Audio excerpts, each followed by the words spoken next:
நீங்கள் பார்த்துக் கொண்டிருப்பது நியூஸ் 30. வணக்கம். தென்காசி மாவட்ட அரசு மருத்துவமனையில் பசி போக்கும் தளம்.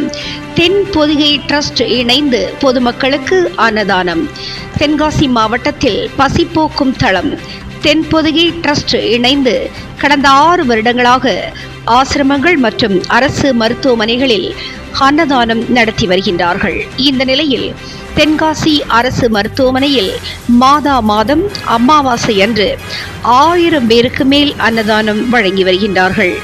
இந்த அன்னதானத்தின் நிகழ்வை பசிப்போக்கும் தளம் தலைமை ஒருங்கிணைப்பாளர் மு. மாரியப்பன் CSR ஆலோசனையின் பெயரில் குற்றாலம் சமூக ஆர்வலர் மற்றும் ஆதரவற்றவர்களை நல்லடக்கம் செய்யும் பசிப்போக்கும் தளத்தின் தலைமை செயற்குழு உறுப்பினர் விசில் வீரமணி அண்ணாமலை, குற்றாலம் ஆட்டோ மாரியப்பன் ரத்னவேல், அம்பை தீர்த்தபதி தலைமை ஆசிரியர் ஸ்ரீனிவாசன், சென்னை ராஜலிங்கம், ஏரல் ஐயப்பன், மாஸ்டர் விக்னேஷ் மற்றும் பசிப்போக்கும் தளத்தில் முக்கிய பொறுப்பாளர்கள் கலந்து கொண்டு தென்காசி மாவட்ட அரசு மருத்துவமனையில் அங்குள்ள பொதுமக்களுக்கு அன்னதானத்தை வழங்கி வருகின்றார்கள்.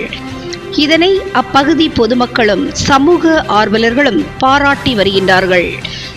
நியூஸ் 30 செய்திகளுக்காக தென்காசி மாவட்டத்திலிருந்து கோவிந்தராஜ் மற்றும் ஐயம்மாள். அரசு மருத்துவமனையில் தென்காசியில் மிகவும் சிறப்பாக அன்னதானம் கொடுத்து கொண்டிருக்கிறோம். அன்னதானம் என்றால் சாதாரண அன்னதானம் இல்லை, ராஜ விருந்து மாசம் அமாவாசைக்கு வந்து இங்கே வந்து கொடுத்துட்டு இருக்கோம். கிட்டத்தட்ட ஒரு 800லேருந்து 1000 பேருக்கு மந்த்லி கொடுத்துக்கிட்டு இருக்கோம். அது போக உடல் ஊனமுற்றோர்கள், நலிவடைந்த ஆசிரமங்கள், கிட்டத்தட்ட நம்ம தமிழ்நாட்டில் ஒரு 57 ஆசிரமத்தை தத்தெடுத்து நாங்கள் அன்னதானம் கொடுத்துட்டு இருக்கோம், டெய்லி கொடுத்துட்டு இருக்கோம்.